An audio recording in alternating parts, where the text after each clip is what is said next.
And as a result of his brightness, his brilliance in academics, and probably the age limits didn't apply those days, by the time he was 17, he already had 5 years of college education, which means he entered college at the age of over 12. And he spent quite a few of these years at Hooghly College, then at Presidency College, and to start with, he started studying law, but then finding it not something which was close to his heart, he switched to literature, and as Sri Aurobindo says, the country lost a good pleader and gained a good writer when he switched from law to literature. But then at a little later stage in his life, considerably later, he once again did study law also and cracked that exam also the way he cracked all the other exams, with great facility. It was while he was still in college that the Calcutta University came up, and he became, with Jadunath Bose, one of the 2 first persons in the country to get a Bachelor of Arts, a BA degree.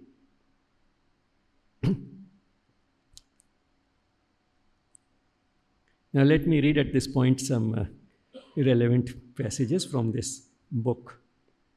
Now here, what in these lines, what Sri Aurobindo is saying is that why has he started with this academic career right at the beginning as the first phase of his life? He says just because it is customary, although this is not something which is the most important thing in the life of a person.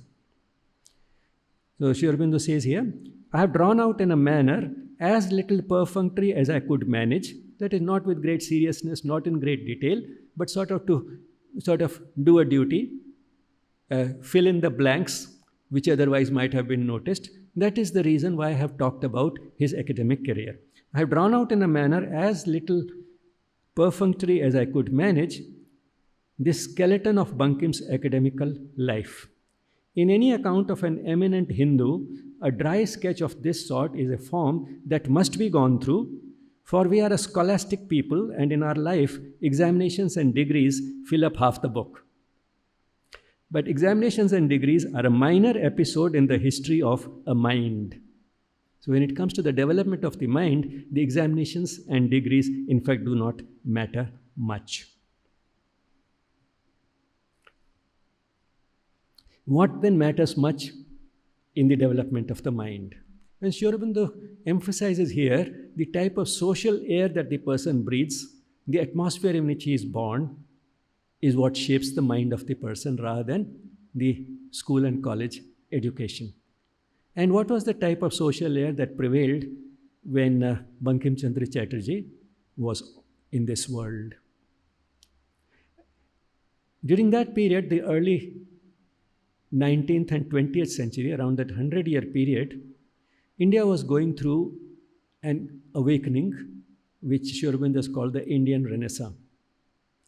And it was because of this awakening, this uprising, this breaking away from traditions and conventions, which had become a major movement, particularly in Bengal, that the atmosphere was just right for the development of the mind of a person like Bankim Chandra, of course, who had come with the right equipment from the divine for a specific purpose.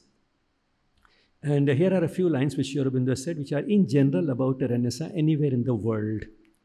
And that is the beauty, of Sri Aurobindo's writings, that even when he's writing about a person, you get messages of great relevance to the world. And here is something of great sociological and historical importance for the entire world. Our Renaissance was marked like its European prototype. The European Renaissance started around the 16th century. So our Renaissance was marked like its European prototype, though not to so startling an extent. Why it was not so startling, to such a startling extent? Because in Europe, it was born out of a conflict. Essentially, the science-religion conflict. We never had a conflict of that type. And therefore, this Renaissance did not appear so startling. It did not have that dramatic type of an appearance. But all the same, it was important and significant and had some similarities. Our Renaissance was marked like its European prototype, though not to so startling an extent, by a thawing of old moral custom. So while in Europe those old moral customs were based on Christianity, we had a little sort of an unwritten law coming to us initially from our scriptures and the interpretation of those scriptures in Vedanta, but then which had sort of frozen in time to acquire the shape of a number of meaningless rituals and ceremonies, and that had become sort of the essential skeleton of our moral principles. That required a shake-up, and that is what this Renaissance was about.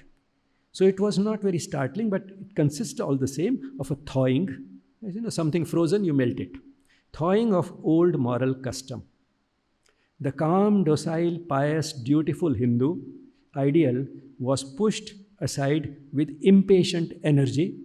You know, the rebels who usher in these new eras in society are always very impatient and they have a tremendous amount of energy.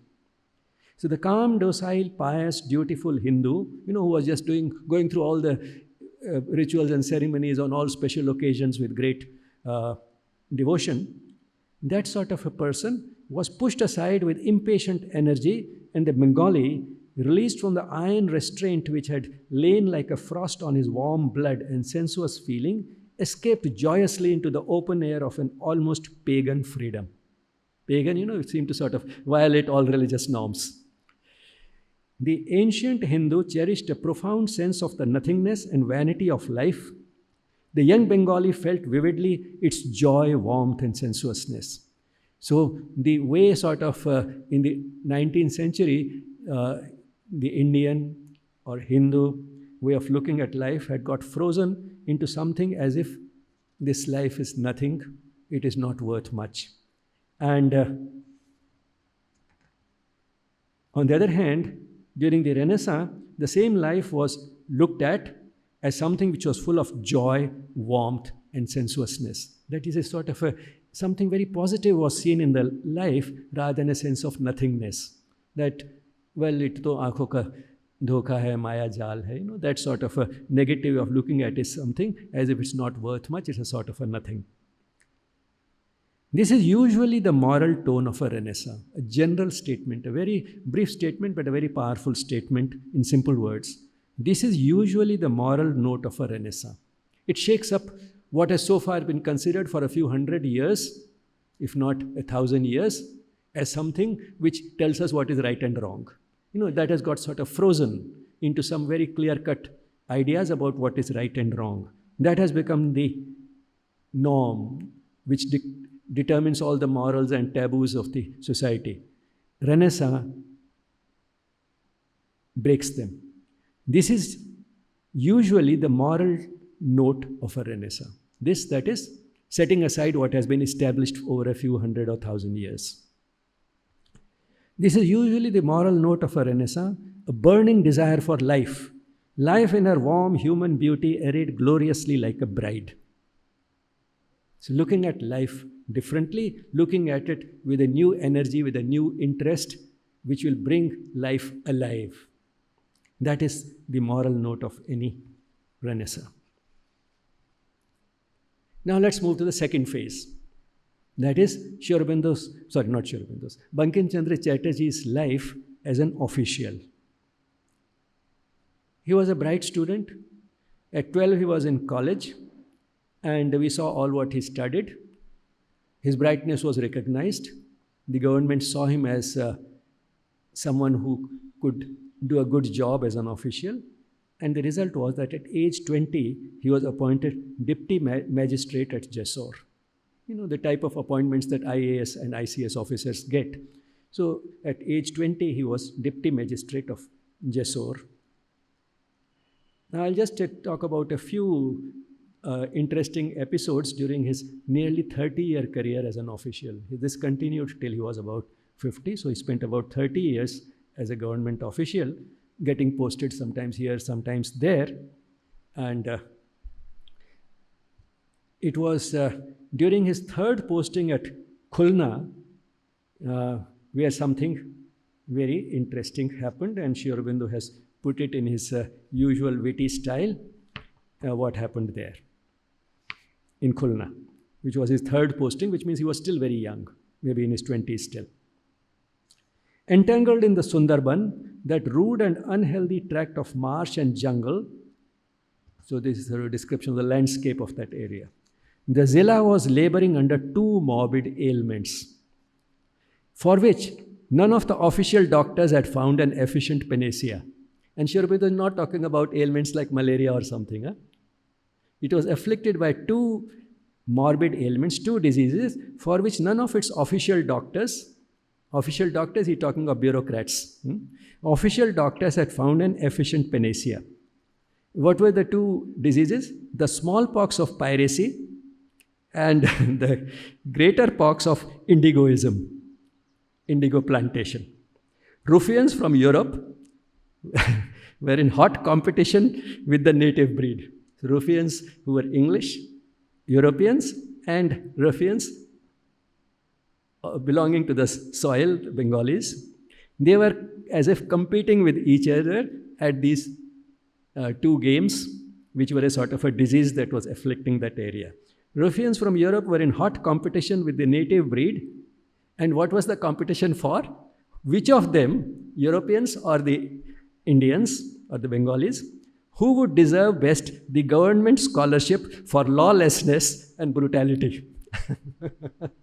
So that is the sort of humor which Aurobindo brought into this. And what did Bankim Chandra Chatterji do there?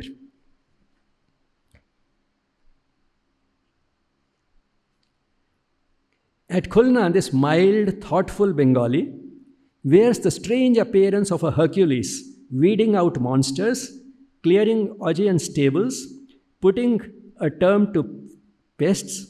His tranquil energy quite broke the back of the indigo tyrants. Their master criminals and chief indigo crats fled to Annam and Brindaban, but they were overtaken by Bankim's warrant and persuaded to come back. Fine and imprisonment meted out with a healthy severity shattered their prestige and oppressed their brutal spirit. And the result was that these two diseases were cured by this official. And then again, Sri Aurobindo brings out a general message. By a little quiet decisiveness, he had broken the back of two formidable tyrannies and given an object lesson in what a government can do when it heartily intends the good of the people. General message for the governments anywhere in the world, that if they really mean it, what is it that they can do with all the power that they have? Another interesting incident in that occurred was more or less towards the end of Bankim Chandra Chatterji's career as an official. And that happened when his superior happened to be a Britisher called Macaulay. I think it was not the same Macaulay as the one who wrote the Minutes of Education. But anyway, this person's name was also Macaulay. Macaulay was an ordinary person, but a very hard-working person. So he would sit well beyond the office hours, working hard. And Sri Aurobindo has coined a very beautiful expression to describe such a person, that he was a person who was characterized by diligent mediocrity. Ordinary but very hardworking, diligent mediocrity. So he would continue working till late. And apparently the British officials who did that sort of work, worked very hard, were those who were looking for some higher post, like the lieutenant governorship, which was denied to Indians. To those very senior positions, only the Britishers would be appointed. So he had an eye perhaps on a lieutenant governorship, and so that's why he was working like that. But then Bankim Chandra Chatterji, he would close his files and he would leave the office at the right time, not stay a minute extra. He was not interested in that. That was not something that was close to his heart. So this person, Macaulay, took him to task for that. And what was Bankim Chandra Chatterji's reply? He told him that, well, you belong to a class which might be having an eye on lieutenant governorship, but I as an Indian cannot look forward to that, so why should I work harder than I need to? So he refused. That I don't have to do it because I don't have the sort of incentive that you have for working the way you are. But then here, what was happening was that independence and red tape came into collision. Bankim Chandra Chatterji's independence and Macaulay's red tape came into collision. And when that happens, it is usually independence that gets tripped up. So it is independence that loses, but then what could he do to him? He was transferred. He was transferred somewhere else. He transferred him to another place, to Alipur, as a magistrate. And magistrate's work at that stage in his career was at a lower level than what the position he was occupying under Macaulay. That was in the secretariat, which was looked at as sort of as a prize for an Indian. So from the secretariat back to the work of a magistrate in Alipur. So this was the second interesting incident. His collision with a person whom Sri Aurobindo has described in one of the lines here as a piece of red tape. So collision between a piece of red tape and an independent-minded Indian. The third incident, which is in a way even more interesting, is that one day Bankim Chandra Chatterji was taking a walk in Eden Gardens, and he came across a person called Munro, and Munro happened to be the presidency commissioner. And Sri Aurobindo describes him as someone who had the manners of an Englishman and the temper of a badly educated hyena. So this combination of the mannerism of an Englishman and the temper of a badly educated hyena aroused Bankim Chandra Chatterji's curiosity, apparently. So Bankim examined the queer curiosity as one might any queer curiosity, with a certain lazy interest, but no signal of respect. And perhaps he didn't even know what he was do as a mark of showing respect to this Englishman. Bankim Chandra Chatterji, Sri Aurobindo says, was unaware at this time that to salam any stray European you might meet is the highest privilege of a Hindu and the whole duty of a deputy magistrate. So here was a deputy magistrate taking a walk in Eden Gardens, and here was a British official. While it might have been just a privilege for a Hindu to salam him, for the deputy magistrate, in fact, it was a duty. But Bankim Chandra Chatterji didn't do any such thing beyond examining him as a sort of a curiosity. And what was the result? Again, another humorous sentence. But he was soon to receive instruction for his hyena-ship. That is how he described Munro. His hyena-ship was off in a rage to the government, and by a little private roaring, easily got Bankim transferred to Jahajpur in Odisha. So another transfer came because he didn't salam this person, Munro. So these are some of the things that happened towards the end of his career. And that's how he ended up spending about 30 years doing things which he was not really made for, but they were a sort of a necessity. And that is something which we can all understand, because many young people, even today, end up doing such things. Not necessarily following their passion, but doing certain things which may be necessary to earn a living. And about that, Sri Aurobindo has talked a few pages later on page 20 in this book about Bankim Chandra Chatterji. Again, it's to some extent a generalizable sort of a thing. Under the morbid and wasteful conditions of middle-class life in India, genius, when not born in the purple, has put before it that, somebody may be born a genius, but if he's born as a middle-class child, not as someone born in the purple, sort of in the royalty or some such high-class, blue-blooded, lineage, unless he has that, has put before it, means he served something. What is he served? He has served a choice between two methods of suicide. Why does he call it suicide? Because the person earns a living, but in a way at the expense of his soul.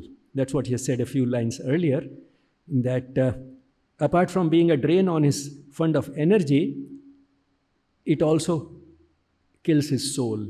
So that's why Sri Aurobindo has called it that this child born in the middle class, even if he's a genius, is offered or served a choice between two methods of suicide. And what are those two methods? The services and the law. Either he should join the services in the way Bankim Chandra Chatterji had done as an official, or become a lawyer.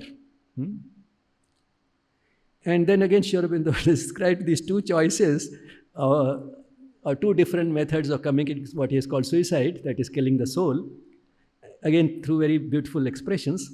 It must either take the poisoned bowl or the dagger. The services are the poisoned bowl, does its job in a rather insidious manner. Law is a dagger, so instant suicide. Not a slow, step-by-step process which may be rather insidious, but rather an acute murder. So it must either take the poisoned bowl or the dagger. So this is what necessity makes a person do, and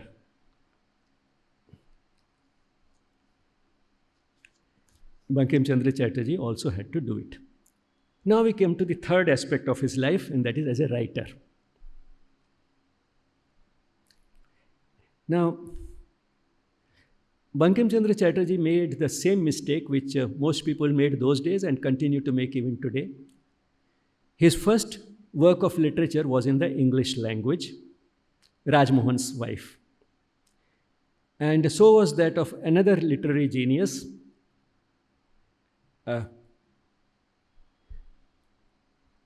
Madhusudan Das, I think. Yeah. So both of them made the same mistake. Their first literary works, Madhusudan's first poem and Bankim Chandra Chatterji's first novel, were both in the English language. But fortunately, both of them realized their mistake, which many other writers did not. And after that, they switched to Bangla. They started writing in their own mother tongue. That is something very important, because we may be able to write pretty well in a foreign tongue, but we'll never be able to give an expression to it which is as spontaneous and as natural as we can in our own language. It goes straight to the heart and comes from the heart. That is something which we will not be able to do. And so for a literary genius to be able to produce the best of his works, he should write in his mother tongue, or if not the mother tongue, at least the regional tongue, or a Sanskritic tongue, that is a language which has its roots in Sanskrit, which all Indian languages have, and of course Indo-European languages have, but then the European languages are departed so far from these roots that we don't see that similarity so clearly. So Sanskritic Indian tongue, so at least in one of those languages when a person writes. And that is what both of them did. And the result was that not only they created some of their best works in Bangla, they also created the language itself. They elevated the level of Bengali from a dialect to a language which became capable of expressing itself, expressing some of our highest and most refined thoughts, our deepest feelings. The language has that potential, but that potential is usually not tapped so long as it continues as a dialect being used for ordinary everyday conversation by the common man. But a literary genius can use the same language and elevate its level so that now you realize that it is quite capable of expressing your highest thoughts and your deepest feelings, and that is what they did. So in a way, they created the language. Another thing that they did for the language was that if at all some Pandits existed who specialized in a sort of Sanskritic version of Bangla, they removed the language from that sort of a Sanskritic orientation to something which was still within the reach of the common man. The common man could understand that language, which the Pandit's language, the common man could not understand. It was considered sort of, this is a class apart, it is meant for Pandits, and the common man, it's only the dialect. They created a language which was fully capable of giving expression to whatever you want, and yet it could be understood by the common man. So that is what they did for creation of the language, these two persons. Bankim Chandra Chatterji and Madhusudan Das. They were both very similar in many ways, very well read, intellectual geniuses, but their fortes were different. While Bankim Chandra Chatterji's forte was prose, that of Madhusudan Das was poetry. So that was the essential difference. So both prose and poetry, they ended up showing that in both these ways of, both these types of literary creations, prose and poetry, you can use Bengali to express whatever you want. The language has that potential, and you don't have to turn to the puritanical Sanskritic version of Bangla to be able to do that. And again, Sri Aurobindo says that the literary genius of Bankim Chandra earned him another became the way he was called in school. The bright children were called that you will soon be another Bankim. Now people started saying the Bankim is the Scott of Bengal. The reference probably was to a novelist and a playwright and a historian of England, Walter Scott, who lived from the 18th to the early 19th century. So Walter Scott, Sri Aurobindo says, was no doubt a great writer. But to compare Bankim Chandra Chatterji with Scott and say that Bankim Chandra Chatterji is the Scott of Bengal, the Bengalis probably thought that they were praising him, paying him a compliment, but in fact it was an insult. Why it was an insult was because Scott's writings had many flaws which Bankim Chandra Chatterji's did not. As a novelist, when Walter Scott wrote, he could create the outlines or the skeletons of his characters, but could not fill them properly. And they behaved more or less like puppets, which were designed to have a certain type of character, and they acted more on the surface than from within. Bankim Chandra Chatterji's characters in his novels, on the other hand, were like real people, full people, not just their skeletons, and they acted more from within than from outside. So the defects which Walter Scott had, Bankim Chandra Chatterji did not have, and therefore calling him the Scott of Bengal was a sort of an insult, which those who called him so did not realize.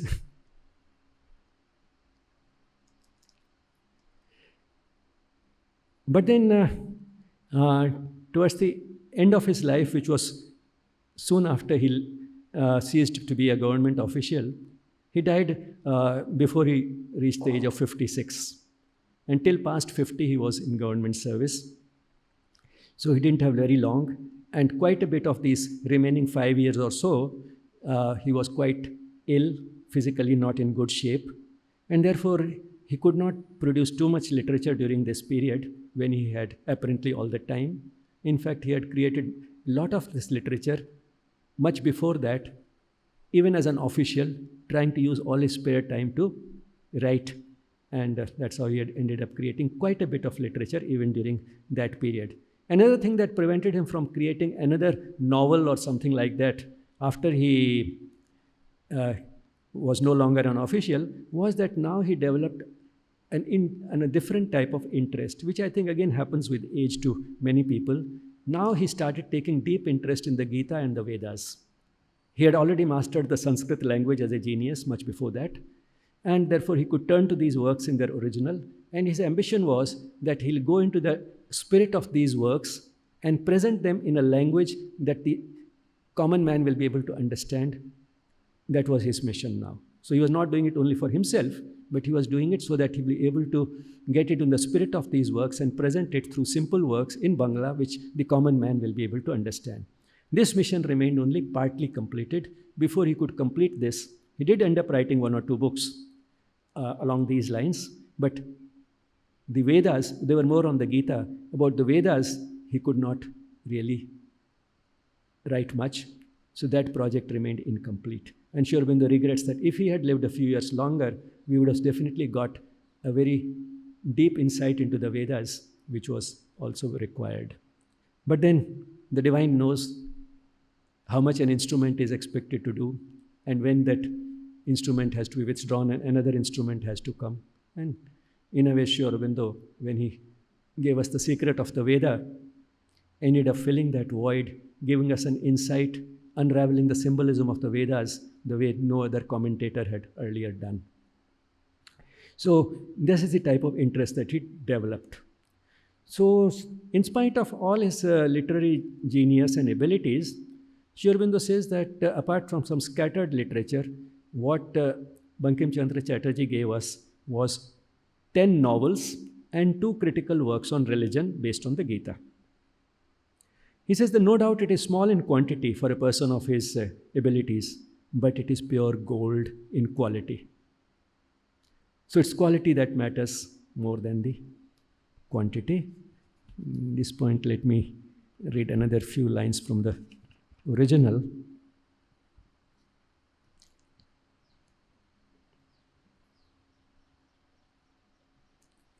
And here Sri Aurobindo brings out another very interesting insight, that we may say that he could not give us too much in quantity, although he gave us superb quality, because he didn't have enough time. He spent more than 30 years of his life as an official, though that was a big drain on his time and energy. But then he says, even if he had more time, you can't be very sure whether he would have produced much more of the same quality. That's again something, a very interesting insight. And the way he's put it is, again, very interesting. Small in quantity, it is pure gold in quality. And it may be that in no case would he have written much. Nature gives us quartz profusely and mixed alloy in abundance, but pure gold only in rare parcels and infinitesimal portions. So when it comes to the highest quality, that is gold, you always get it in small amounts, small doses. You never get it in small parcels, not in huge quantities like alloys and quartz. Something, again, worth reflecting upon. Now, coming to the conclusion, let me conclude now. We talked about the 3 phases: the academic phase, his life as an official, and his life as a literary genius. Sri Aurobindo says that one can say that he was a very versatile person. And for that, Sri Aurobindo has again made a very general statement which requires another reflection, that how he could be so versatile. If you look at his versatile nature, you can say that while he was primarily, apparently, it seems, meant to be a person of literature and particularly a good prose writer, and within prose, novels, which are the most difficult, one of the most difficult things to write. Much more difficult than to write technical things or philosophical things or history. Much more difficult to write a novel, because it needs a good understanding of life as well as a very good imagination. And that's a rare combination. And then to combine that with that literary genius. So, of course, I mean, that was his forte. But then he did extremely well also while writing official papers. So his drafting, I'm sure, would have been superb when it comes to official letters, which had to be written in cool, calculated, dispassionate prose. That also he could write. And then he was very good also in cracking exams in school and college. He was equally good at literature, and with equal ease, he cracked also the law exam and got a degree in law as well. He also showed signs of being a linguist, because anyone who is trying to develop a language will also end up contributing something as a linguist. He also contributed to grammar, and then he was not averse to sensuous aspects of life. He was not an ascetic or a Puritan, and he was also very good at rooting out tyranny. We saw in Khulna how he rooted out those 2 diseases, which no other official doctor had been able to eradicate. So we saw that. So all this he could do. So this is a very mixed bag of things, and in all of them he excelled. And then Sri Aurobindo makes a very profound statement, or a remarkable statement with a lot of insight, which needs a lot of reflection. The literary ability may be said to contain all the others. Means if a person has remarkable literary ability, chances are that he'll also have all other abilities somewhere planted in him. That is what gives you remarkable literary ability.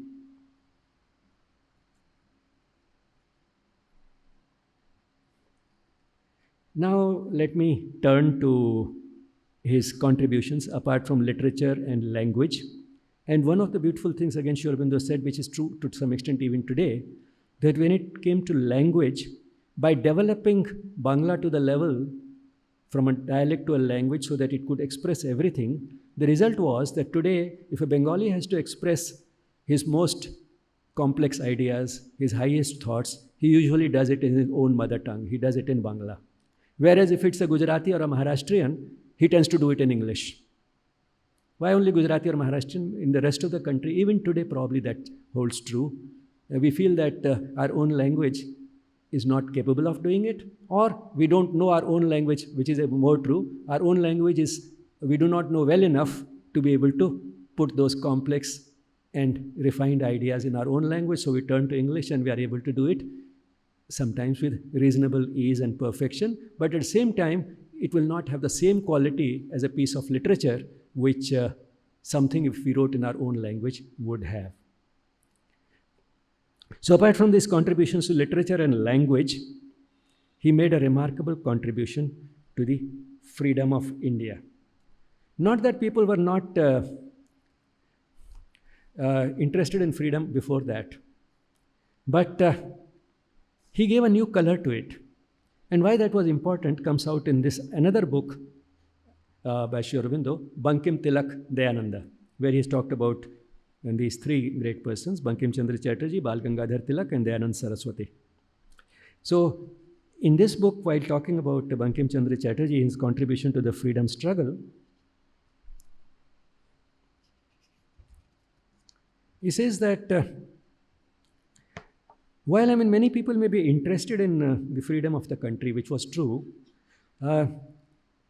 there are many competing interests, conflicting interests, which make it difficult to contribute much to that.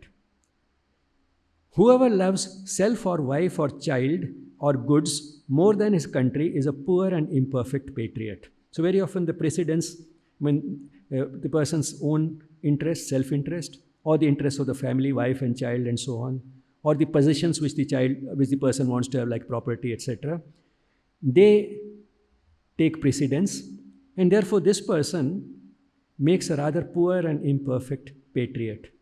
Not by him shall the great work be accomplished.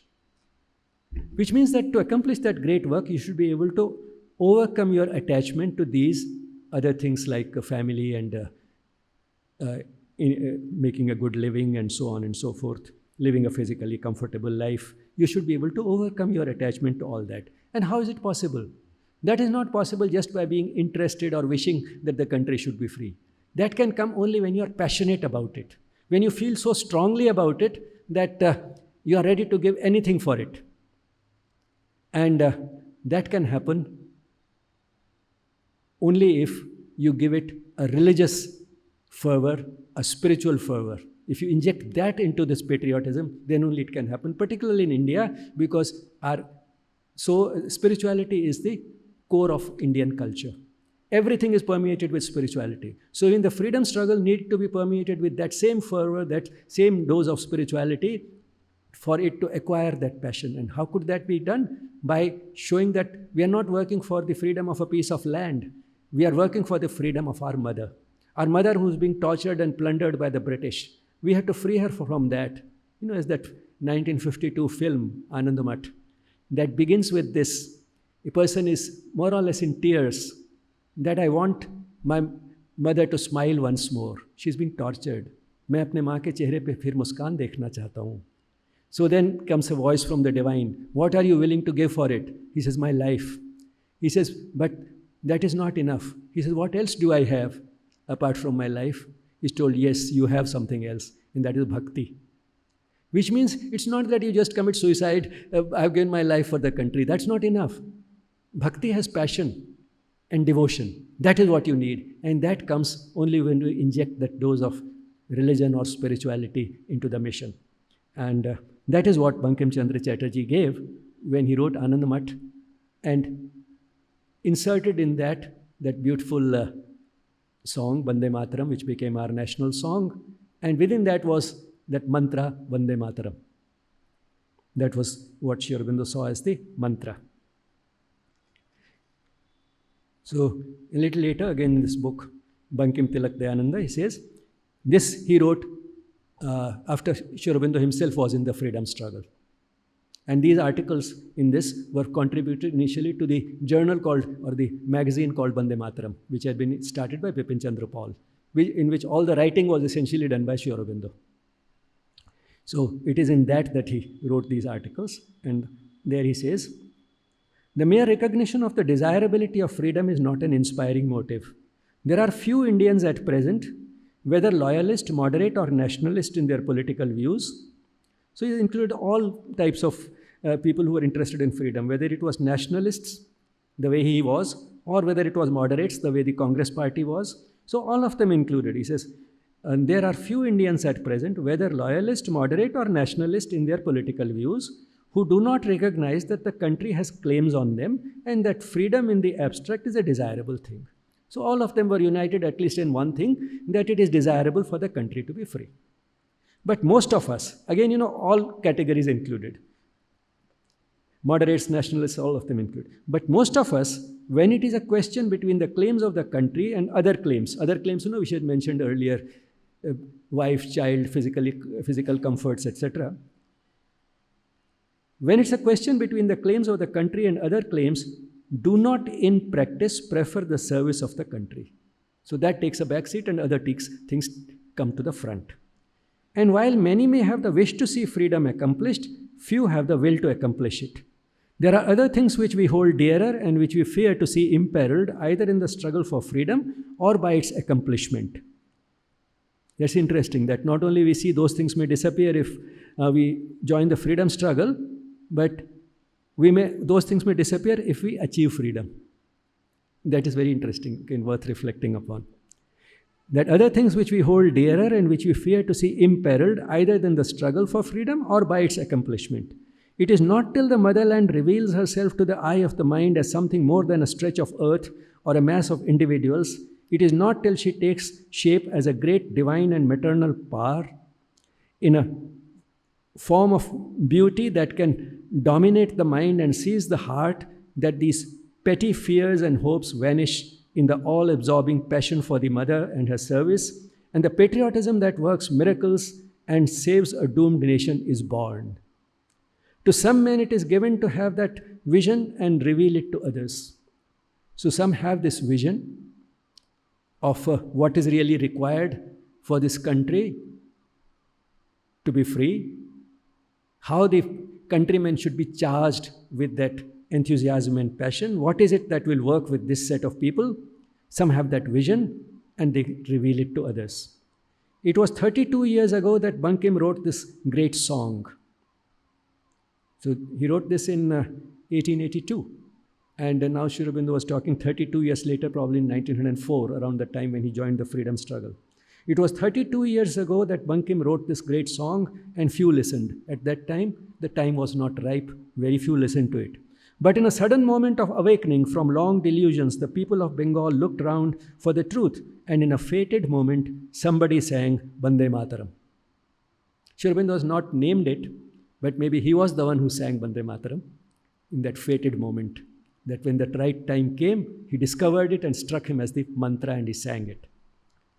The mantra had been given, and in a single day, a whole people had been converted to the religion of patriotism. So patriotism, instead of being just a noble sentiment, was now a religious duty, a sacred duty. It had been converted from an ordinary social duty into a sacred duty. That is what this mantra did. I think this is the right time to stop. And now I'll request Basudhara to sing the Bande Mataram. And since it's our national song, it deserves the same respect as the national anthem. So we'll all stand. And after that, the satsang will come to an end. Vande Mataram, Vande Mataram, Sujalam, Sufalam, Malayaj Sheetalam, Shasya Shamalam Mataram, Vande Mataram.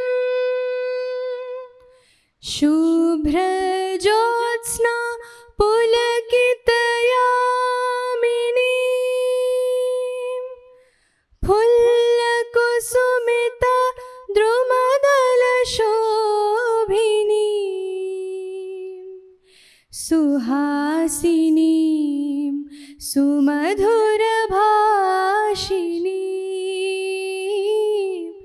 सुखदां वरदां मातरं वन्दे मातरं वन्दे मातरं तुमि विद्या तुमि धर्म तुमि हृदि तुमि मर्म त्वं हि प्राणाः शरीरे बाहुते तुमि मा शक्ति हृदये तुमि मा भक्ति तोमारी प्रतिमा गढ़ी मंदिरे मंदिरे वंदे मातरम वंदे मातरम सुजलां सुफलां मलयज शीतलां शस्य श्यामलां मातरं वन्दे मातरं वन्दे मातरं वन्दे